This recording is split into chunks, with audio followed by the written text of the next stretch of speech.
Tapos na tong ating ano, ginawa kayong DIY na oil cooler sa ating ER150 or ano, Easy Ride 150 natin.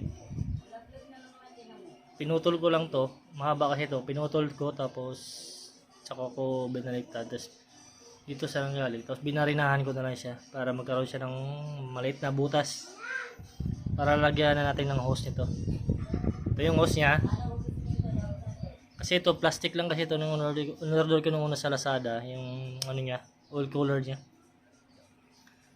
Kaso nabali. Ayun, nabali. Plastic siya. Lumalambot kasi siya pag umainit na yung motor.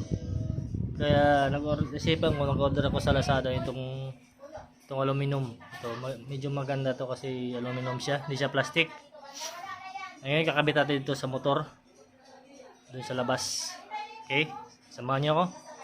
Bye. Wow! Yan, dito tayo sa bakanting ano. Sa bakanting sala. Ito yung ating motor. Ito yung ating Easy Ride 150. Yan. Yan yung, ito yung oil cooler niya na binili ko sa Lazada. Yan. Tapos dito kasi siya nakakabit, itong hose na to ay dyan sana to, dito. Yan, kaso nabali siya. Plastic lang kasi siya kaya umiinit siya. Yan, nabali. Yan, nag-order ako sa Lazada ng ano, aluminum. Dyan yan. Yan yung oil cooler. Ito yung oil cooler niya. DIY. Ano lang to? 300 plus. Wow! Yan. Ganyan dapat siya. Yan. Ganyan. Ito yung nabali. Yan dito. Yung ganito. Ito. Yan. Ito. Ngayon, wala yung butas kanina eh. Yung dumating yung Lazada. Kaya binarinahan ko na lang. Binutas ko. Yes! Yan siya. Kabilaan yan, mabutas na yan. Kabilaan. Ngayon, try natin yung kabit dito. Kung gagana. Ayan mga kayangs, kabitan natin. Dito.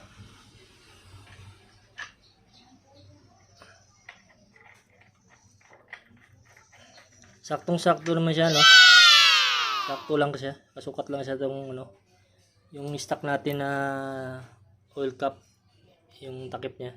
Yan. Sakto lang siya. Higpitan muna natin siya. Pala. Gamit natin. Higpitan muna natin.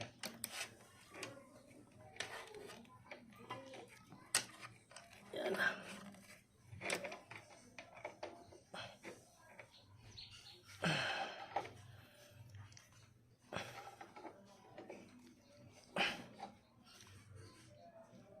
Sana hindi tatagas yung langis niya. Sana hindi ano, no. Sana wala siyang leak. Ayan, okay na siya. Kabit natin to. Yan mayang sa hirap ng nag-iisa. Walang maghahawak. Walang maghahawak na ating cellphone.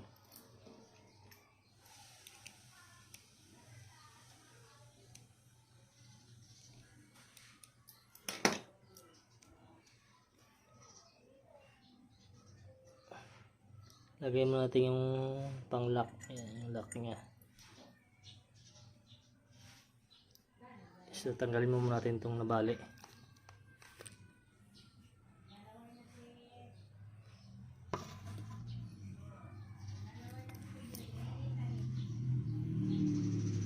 Ito yung nabali.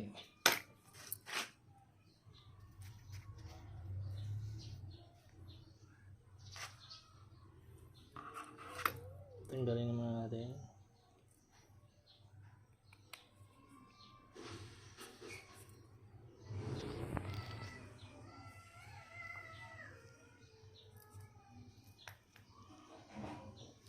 focus.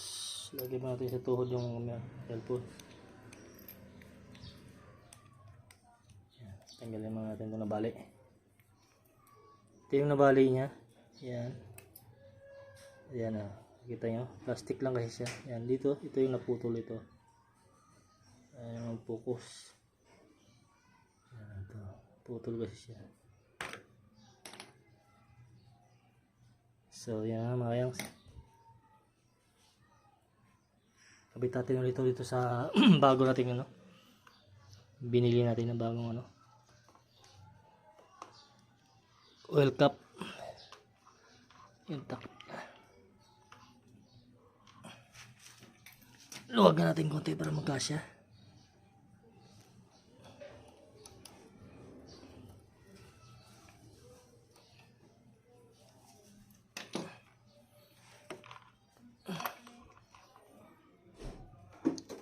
Yan, sagad natin para ganda-ganda yung lapat.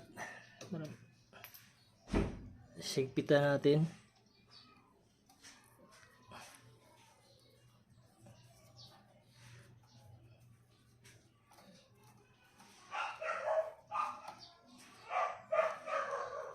Sigpitan natin mabuti para hindi mag-leak yung ngayong langis. Yan. Ayan na. Okay na siguro yan. Mahigpit na. Dito naman. Ay dito. Dito nakakabit. Yan.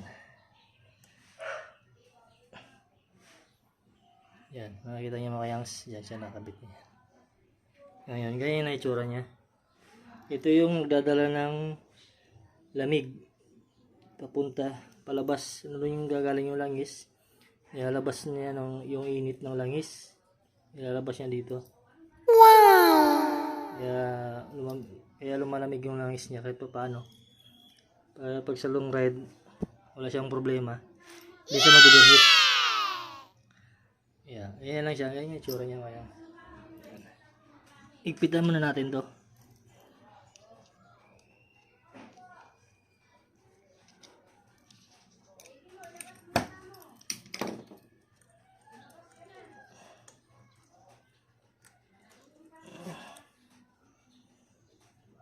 Pita ito ko gamit isang kamay lang kasi nakahawak yung isang kamay natin sa cellphone.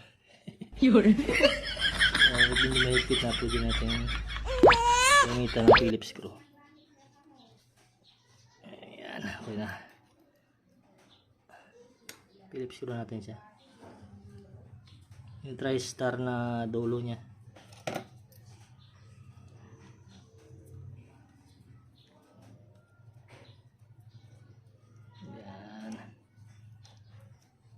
Yung mahigpitan na siya natin siya ng mahigpit, yung higpit ano talaga, yung higpit ng parang tunay na pagmamahal na hindi ka na makakawala.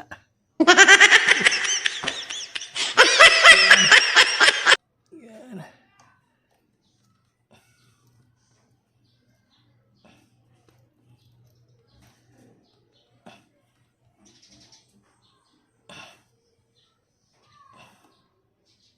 Yan.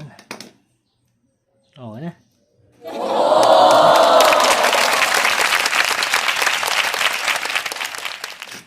Yan. Sana hindi siya wala siyang leak, ano, hindi siya magkaroon ng leak.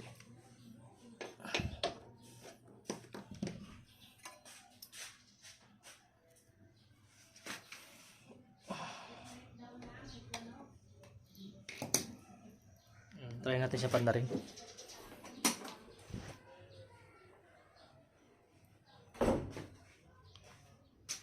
Yan, yan yung IR natin. Pakinggan natin yung tunog niya. Yun.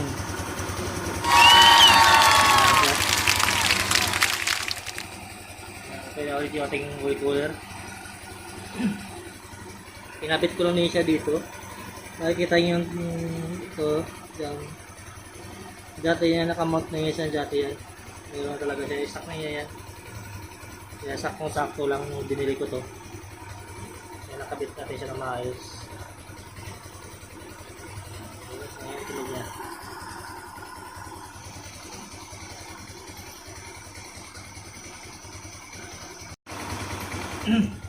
Mainit. Ayun, makayang sa kayo. Natapos na yung ating project ngayon. Nakabit na natin yung ating oil cooler ng Easy Ride 150. Ito na siya. Ngayon na yung tulog niya.